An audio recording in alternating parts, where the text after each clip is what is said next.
Today, I'm honored to be joined by Ashley Cole, a licensed therapist who is committed to normalizing therapy, validating emotions, and helping individuals reconnect to their purpose. Please and welcome the founder of Millennial Consulting, Ashley Cole. How you doing? And the crowd goes, wow, I I'm know, doing right? great. How you doing? I'm doing all right. Welcome to Rooted in Wellness. Happy to be here. All right. So, how you feeling today? I feel amazing. You feel amazing? Thank you for asking. People rarely ask me how I feel. I'm always asking how they feel. Well, I would hope that you would know something, because you got a little one now. Yes. Yeah, so how my little cousin doing? He is doing good. He's 11 months and he's walking and he is keeping me on my toes. Well, that's what they do. So I ain't gonna lie, that's what they do. All right. So we're gonna go ahead and jump into our first question, okay? Okay. All right. So what led you to becoming a therapist? The money. No, I'm just playing. Oh, damn. Let me tell you, when I went to college, I thought I was going to be a veterinarian.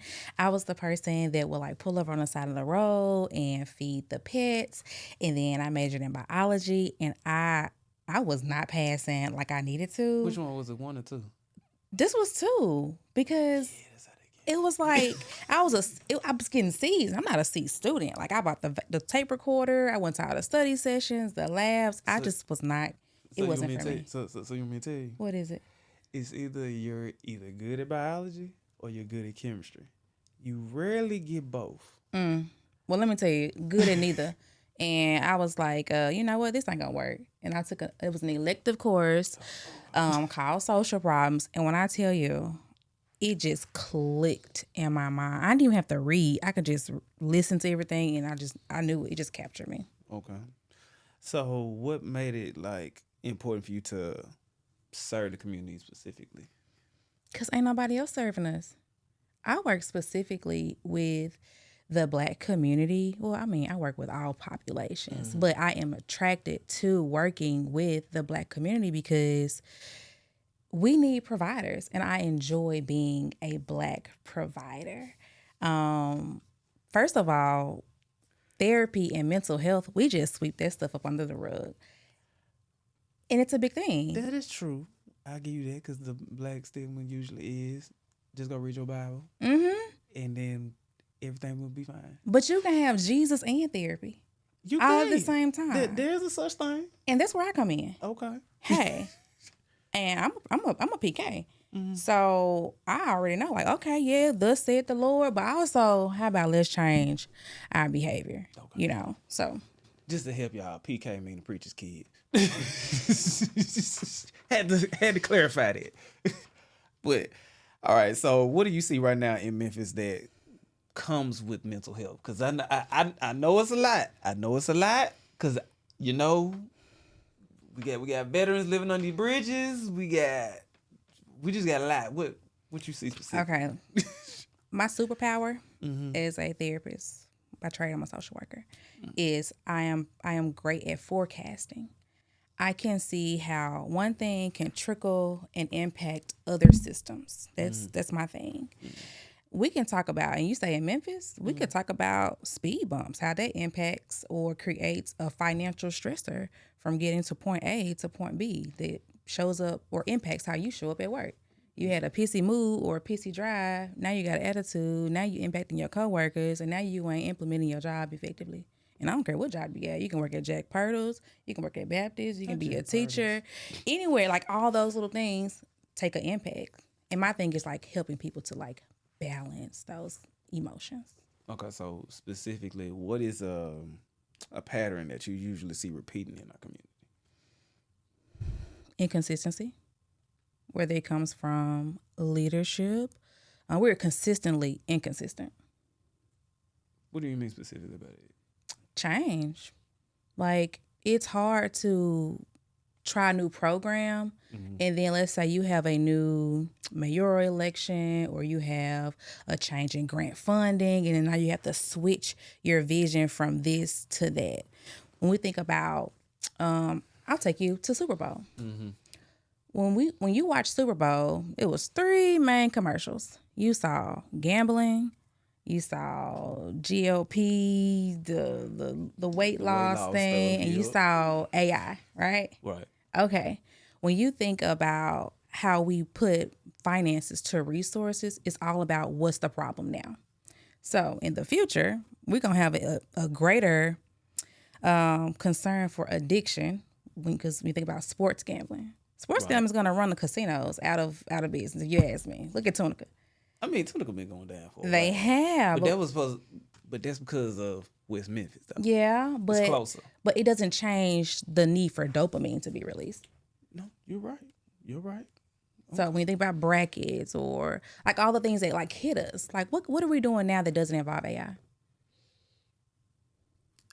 Honestly, Okay, not I can't much. think of nothing because social media is AI now and it's a whole algorithm and then And it's taking over our jobs. you got Alexa, you got Siri, you got everything. Everything is run by AI right now.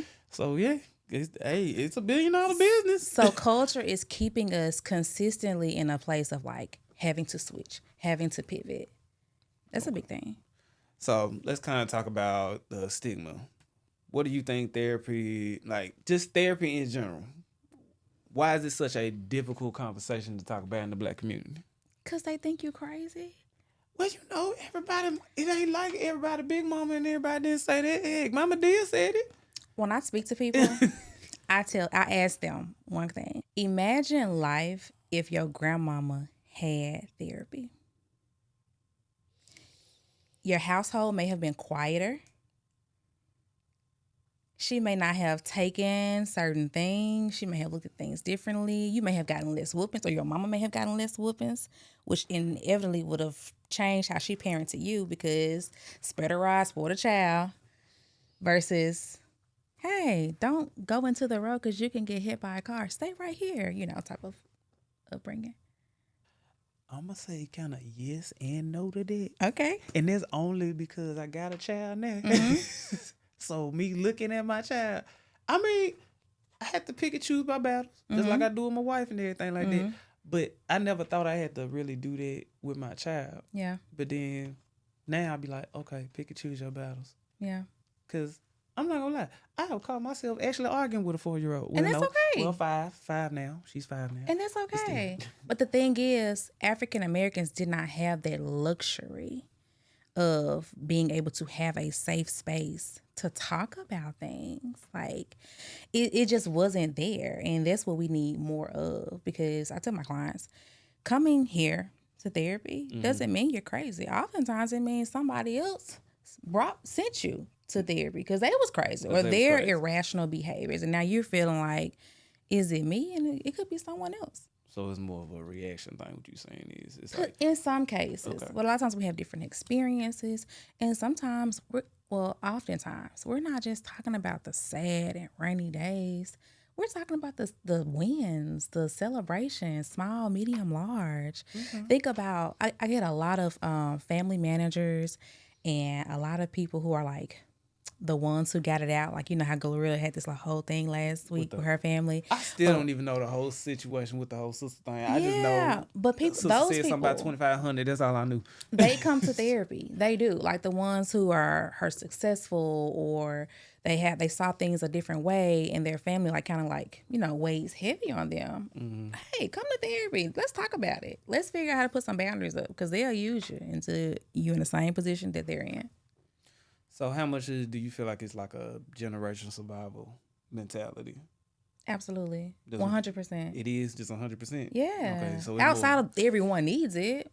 So it's just like okay, because really I feel like more Black people just, as we grew up, this is just me being an 80s baby and growing up in the 90s, it was just like, you just got to deal with it. Because why? When people say, oh, they love saying this in the South. You ask them, how you doing? I won't complain. It won't do no good. Yes, it will.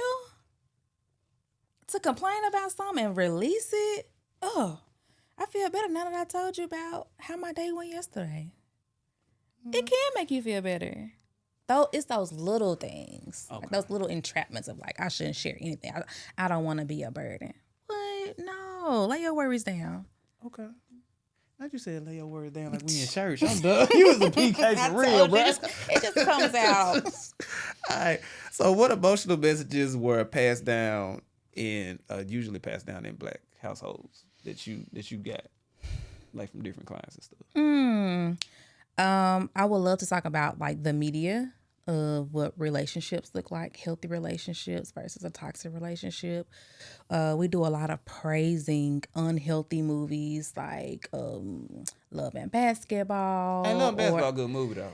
Have you really rewatched those as an adult? I mean, I watched it as an adult. Yeah, rewatch some of those movies. Okay, which part? Like which part? We talking about what he did to Monica, the way he did her, or the part like the mama and daddy was arguing because he kept cheating. Like we gonna just act like that's okay. All right, all right. I get what you going. So when we see those things, what we look like, okay, this is normal, this is typical. There shouldn't be normal or typical behaviors. Right. It shouldn't be. Let's give them a try again. No. You just basically want us to lead mine. And move on to the next. Well, she did. She did toward the end. She left him. Did you not see with the end when she was playing WNBA and he and the same guy? I'm talking about Quincy's mama. After years of dealing with their Miami's. Man, look, she was there for the money. Okay. That's another topic for another day. But to answer your question, media kind of draws us into ways that we feel like the way of life. Okay. All right. So does faith kind of intersect with that as well, or with the therapy aspect of it? Absolutely. Okay. One example: when I'm dealing, because we just talked about relationships, if I'm dealing with someone who's having relationship challenges. Because I validate my clients' morals and values, if you say you're trying to maintain a godly marriage or relationship, you want to be a godly wife or a Proverbs 31 woman, and you come in and say, I'm thinking about building up my roster again as a fellow Christian, and I know you in a commitment with God and a husband, I can't just sit back and be your yes man. Yeah, girl, get your roster. No, I cannot. I can't. Because those unhealthy thoughts or unhealthy ways of thinking, now I have to say, hey, this is the enemy attacking how you see things. Like, let's go away from those temptations, because temptations are real. Faith or no faith. You gon' if you smell some chicken, no, you don't need to be eating the fried chicken. Listen. Maybe I should go, So it's the same way. So I value my clients, their morals and values. Okay. Now, if you had a different set of morals, if you lived a polyamorous lifestyle or something like that, then we're gonna go by your set of morals. But I'm also not going to impede on my morals on them. We don't do that as therapists. So you're not the yes person. Oh, no, I'll tell you that off rip. Okay. I'm not a yes man. That's what your friends for. Oh, Lord. Yeah. Okay. Well, that's a good thing. You got morals. I try to maintain. I'm not a scammer. Okay. All right. So here on Rooted in Wellness, we like to do a quick little flash game. Okay. All right. So pretty much, I'm gonna give you a couple questions. You either say it's like a facts, fiction. Okay. Tell me if it's real news, fake news, whichever you want to say. Okay. All right. So this is pretty. Okay, go. No, it's not. All right. So this is more up your alley. This is mental health aspects. So this is up your alley. Such a great area. Go. Okay. All right. So 1, therapy is only for people with extreme problems. Fiction. Okay. How was it? How was that not fit? You can have a little problem. What's considered a little problem? That's what I'm asking you. So what's considered a big problem? If you stump your toe. And you, I walk in the house and see my woman cheating on me. That's a big problem. Okay. So what would be considered a little? A little problem. Little problem. You grew up in a 2-parent household. You have healthy relationships, but you struggle at people pleasing. Okay. I didn't know you. That may be considered a thing. I didn't know you would go to therapy for that. Oh yes. I didn't know you know what kind of employees struggle as people pleasers? I mean, yeah, I guess. Folks don't want to keep saying yes; they want to say no. That's stressful. I think people just don't know how to say no. That's right. And like, come to me to teach you. Okay, so that's what that is. Okay. Okay, yeah. Keep going. All right, so let's go to number 2. All right. Seeking help means you're weak. Fiction. Okay. Big fiction. Okay. And you know who need to read that?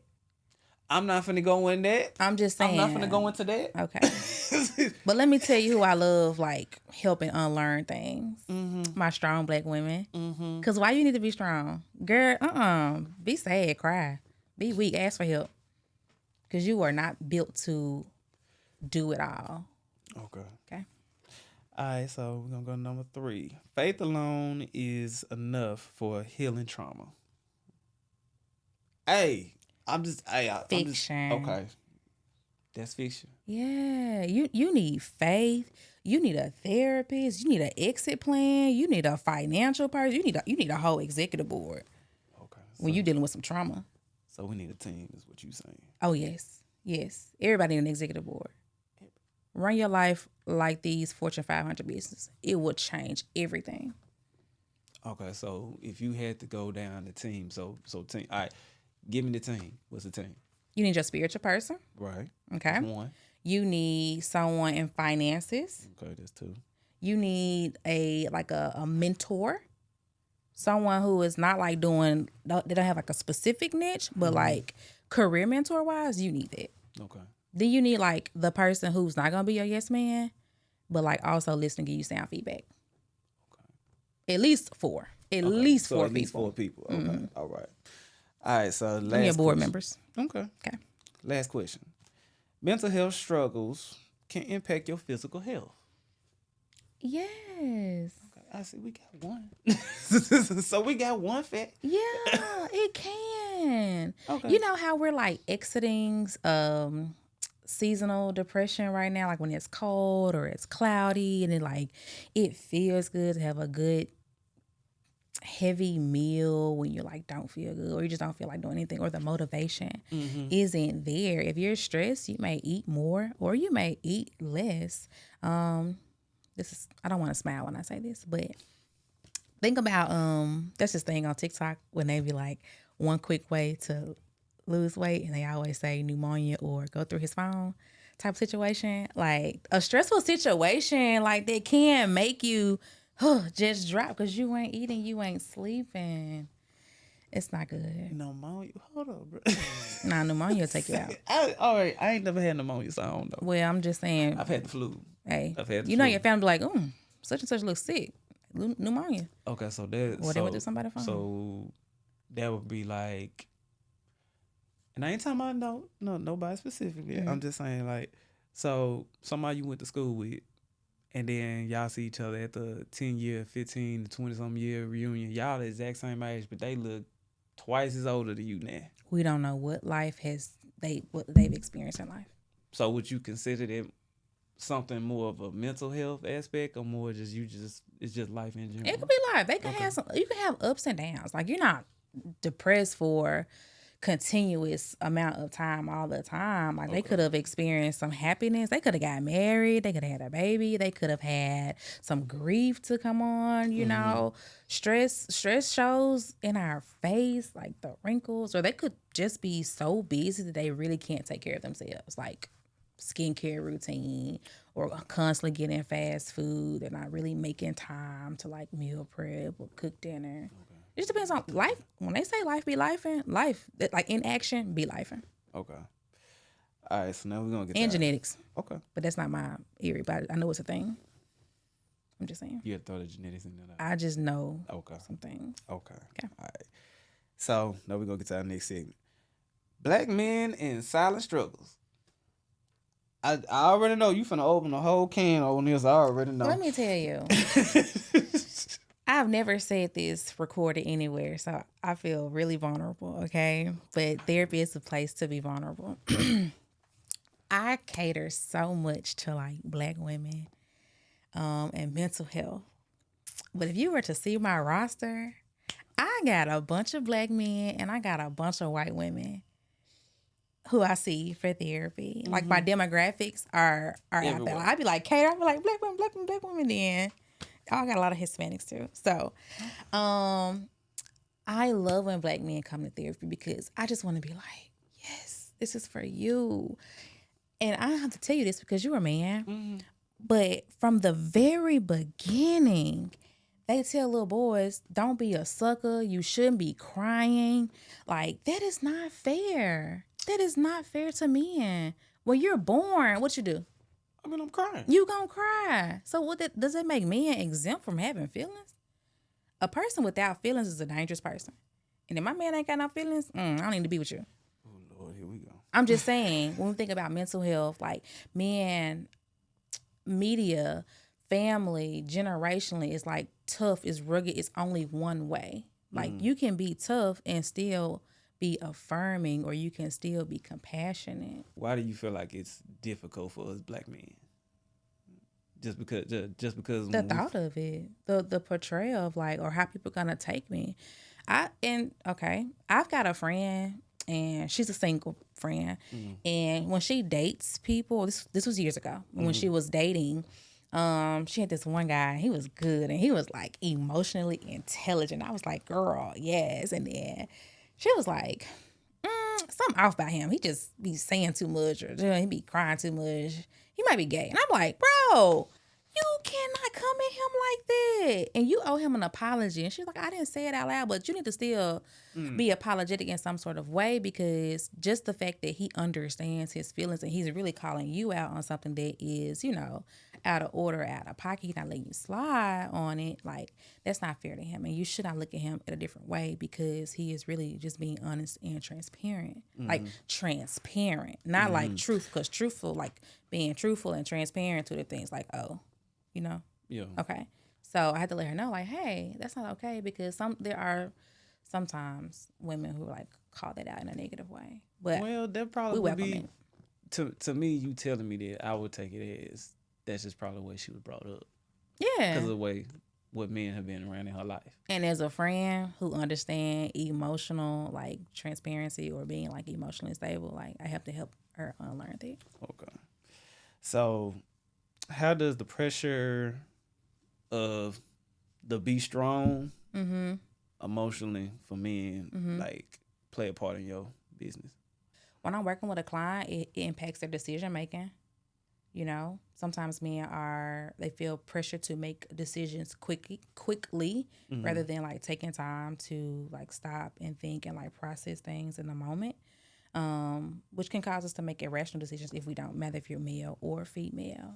I do see a lot of men coming in and they question if they're a narcissist. And I'm like, bro, if you was a narcissist, you wouldn't even be here, okay? I kind of feel like that the narcissist word been thrown around a lot for the last 4 or 5 years. Social media. Because social media done made almost every Black person or dudes in general as a narcissistic person. Like, I agree. Oh, he don't talk a lot. He a narcissist. Oh, he be telling me that I need to be ready at 5 and this is that. Oh, girl, he a narcissist. Yeah, which is why we try to come in and educate people. Like, I do tell people when I work with them, hey, I'm not gonna doctor feel you through a whole bunch of clinical jargon at you, but if there is something we're working to explore, you do need to know what like the diagnostic measurements are or criteria are for certain things. But I do get men, they're just wanting to know and they want to better themselves. Like, and to go back to the original thing you asked earlier when you talked about like the relevance of therapy, it's on the same lines of having an eye doctor or going to the dentist. No, you're not going every day, but you're going probably quarterly or once a year. So for those who are, needing therapy every 2 weeks, okay. But then people who have like lighter problems, they're probably coming quarterly to check in and balance things through. Okay. So what are signs that like usually Black men like tend to ignore? And what?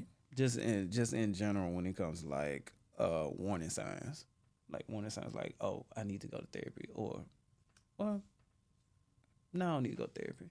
I would say a lack of self-care, like not taking care of yourself. And I'm not talking about like the regular hygiene things of getting a haircut, but like I would say that, me personally, I would say that, because I ain't gonna lie, I got a partner. The boy, it don't look like the boy that had a haircut in like 4 months. I ain't gonna lie. Okay. But I'd be like, well, you still grieving? Yeah, that's a great thing to do. I mean, I love that you check in with them. That's just me. I'm just a person. And a lot of people don't do that. Or they don't even know how to like say, I think sometimes they may keep it short, like a "you good" versus a "how you dealing with the breakup," or like "I know work has been horrible lately. Where your mind at?" Like sometimes we do have to give a complete sentence versus a 2-word check-in. Okay. All right. So, last question on this one. Okay. What would you say directly to a black man watching right now? I love you and I value you. You are worthy. You are needy. You are deserving. You were born to be a great black father, a great black brother, a great black mentor. Okay. All right. That's And it's me keeping so it words short. of words of encouragement. Yes. All right. I like it. I like it. All right. So we're gonna get to our last segment right here. Okay. All right. So for someone watching who has never been to a therapist, Okay. Mm-hmm. What's their first step? Never been to therapy. Mm-hmm. Saying it out loud Okay. to get them closer to even the search progress. So, Like sometimes you have to like find your therapist, but like to even just say it out loud, like I need to talk to somebody. I need help. so how I need a therapist. So how exactly would they get to that? Like How would they find one? basically just doing Google. What you Yeah. saying? Okay. We got a couple ways now. So you can go to Google or you can go to psychologytoday.com if you have insurance, because therapy is expensive, but healthcare is expensive.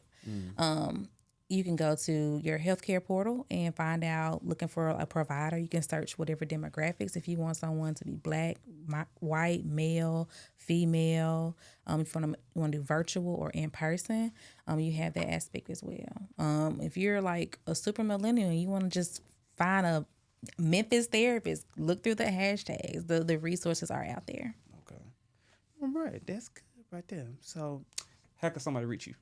They can reach me at www.millennialconsults.com, or they can call me 901-300-6101. I accept Blue Cross Blue Shield, Aetna, Cigna, and United Healthcare. And if you have an FSA card, I accept that too. Mental health is not a luxury. It is not a weakness. It's not something we just deal with. It's essential. When we give ourselves permission to heal, we give our families permission to heal. When we break silence, we break cycles. Ashley, thank you for coming in today, pointing to the community, to everyone watching, and healing matters. Until next time, protect your peace, honor your emotions, and stay rooted in wellness.